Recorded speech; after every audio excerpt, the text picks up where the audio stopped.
Muy buenas amigos y amigas, ya tenemos nueva presidenta del Congreso de los Diputados. La señora Armengol, elegida por la coalición plurinacional en la que finalmente también se han computado los votos a favor de Junts, ese partido tan sumamente progresista, la derecha neoliberal, identitaria, nacionalista, ultragolpista de Junts. Bueno, así están las cosas. ¿Qué vamos a decir? Sí me gustaría comentar la primera decisión que la presidenta del Congreso recién elegida ha adoptado, la de permitir hablar en las lenguas oficiales de algunas comunidades autónomas, como son el gallego, el catalán y el euskera, sobre todo por el entusiasmo que despierta en una gran mayoría presuntamente progresista, y valga la palabra, que cada vez significa menos esto de progresista. En redes sociales se han despertado todo tipo de reacciones, muchas de ellas positivas, hablando de que España es así y de que esto es una manera de reforzar la pluralidad y la diversidad como un valor absoluto. Lo primero de todo, llama la atención que se reivindique la pluralidad y la diversidad del país de la mano de grupos nacionalistas, identitarios y etnicistas que reivindican en sus comunidades autónomas la ausencia total de pluralidad, porque de esas comunidades autónomas no se reivindica la misma plurinacionalidad que se atribuye al conjunto del Estado. No, esas comunidades autónomas son uniformes, son monolíticas, no son plurinacionales. No hay derecho a decidir dentro de esas comunidades autónomas. Piensan como un solo hombre, como una sola persona. Son absolutamente monolíticas, son como una piedra de granito, son graníticas. Y por supuesto, el espíritu del pueblo, el folk, lo refleja la lengua propia de esos lugares. Hemos aceptado, como normal en el debate democrático, conceptos tales como el de lengua propia. La lengua propia de Cataluña es el catalán, la lengua propia del País Vasco es el euskera, la lengua propia de Galicia es el gallego. Frente a la lengua propia se levantaría la lengua impropia, que es la lengua de los de fuera, de los que no son de aquí o de los que no son realmente de aquí, o la lengua que realmente no define la identidad cultural, que no representa la identidad cultural, la identidad nacional de estos países, del país de países del que hablaba el otro día Yolanda Díaz, ¿no? Las lenguas impropias son las lenguas extranjeras, las lenguas de los impuros, de los que realmente no pertenecen a esa comunidad nacional.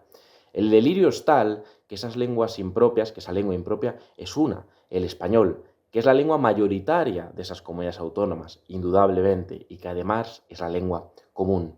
Todo esto parte del blanqueamiento de una ideología, como hemos dicho tantas veces, que es el nacionalismo etnolingüístico, que es el que plantea que son las lenguas y las identidades culturales y las identidades etnolingüísticas las que conforman las realidades nacionales. A cada lengua le corresponde una nación y un Estado, en última instancia, porque una lengua tiene derechos en sí misma. Esto es lo que plantean los nacionalistas. La lengua, la cultura nacional, la metafísica nacional son sujetos de derechos.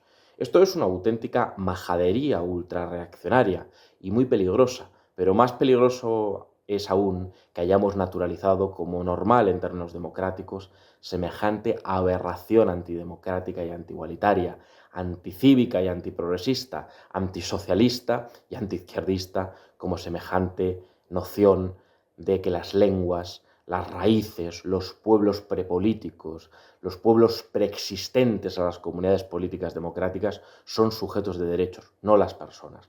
Son los ciudadanos los que tienen derechos, digámoslo una vez más. Y los ciudadanos, no como nos dice el neoliberalismo, no son los sujetos individuales que viven cada uno por su lado, no.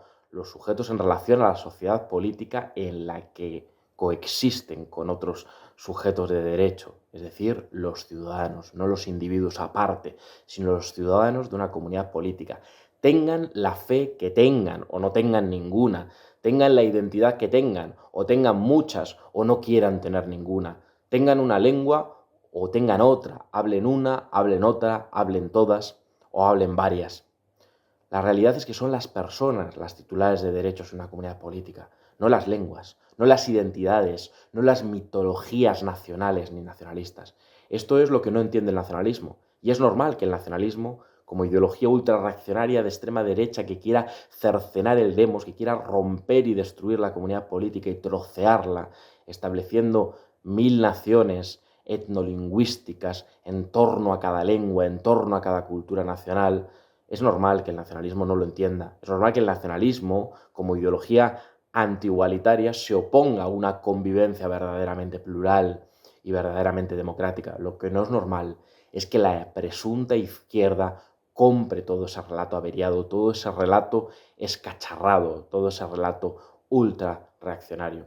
No son las lenguas las que tienen derechos, son las personas las que tienen derechos. Y tenemos la suerte de tener una koiné, una lengua común, que nos permite la comunicación entre todos los titulares de la soberanía política española y además con otros tantos millones de personas en todo el mundo. Tenemos esa suerte, pero no es que el español o que la presunta cultura española tenga derechos a persistir o a pervivir a lo largo de la historia. No existe tal derecho.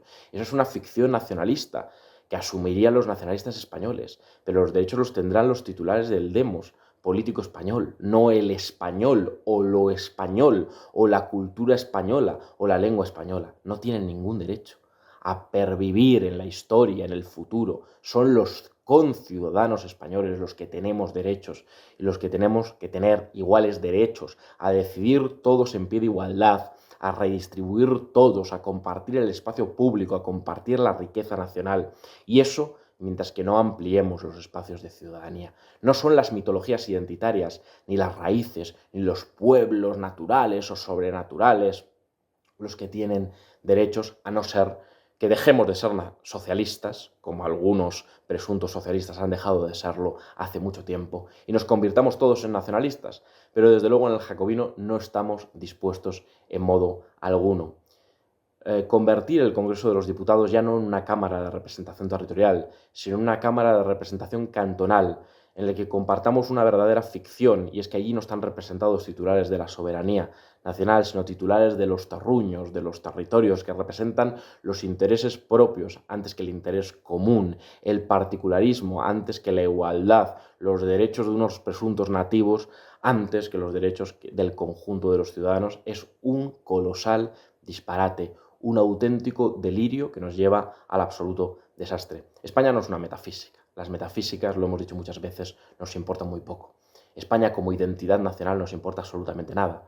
Se puede romper porque no existe directamente. Las identidades culturales son peligrosísimas todas. España como unidad de justicia y de distribución, que mañana puede ser otra, un espacio supranacional más amplio, sí nos importa, porque nos importan los derechos de las personas, nos importan los derechos de los ciudadanos, nos importan los derechos de esa clase trabajadora maltratada económicamente, depauperada, que no ha llegado a alcanzar materialmente, realmente la condición de ciudadanía, que tiene derechos en un papel, pero en un papel que con frecuencia es un papel mojado. Los derechos de todos esos sí que nos importan mucho.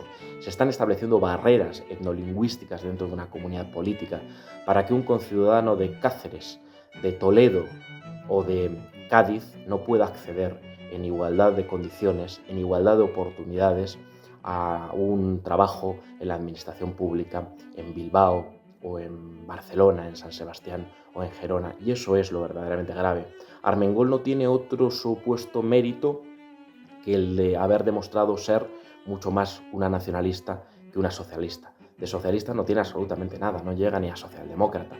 Lo que tiene mucho es de nacionalista, y ahí está su política lingüística de tribalización etnolingüística del país, de parcelación, su política destinada a compartimentar el espacio público para que no sea público, para que no sea de todos, para que sea de unos pocos.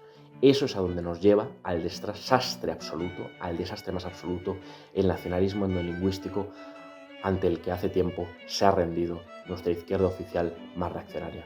Frente a ese dislate colosal, seguiremos dando la batalla, defendiendo un proyecto de lo común, un proyecto de igualdad y un proyecto en el que todos los trabajadores del país, sea cual fuere su código postal, sus apellidos, sus lenguas, sus credenciales identitarias o su ausencia de las mismas, tengan iguales y plenos derechos de punta a punta de norte a sur, de este a oeste de nuestro país.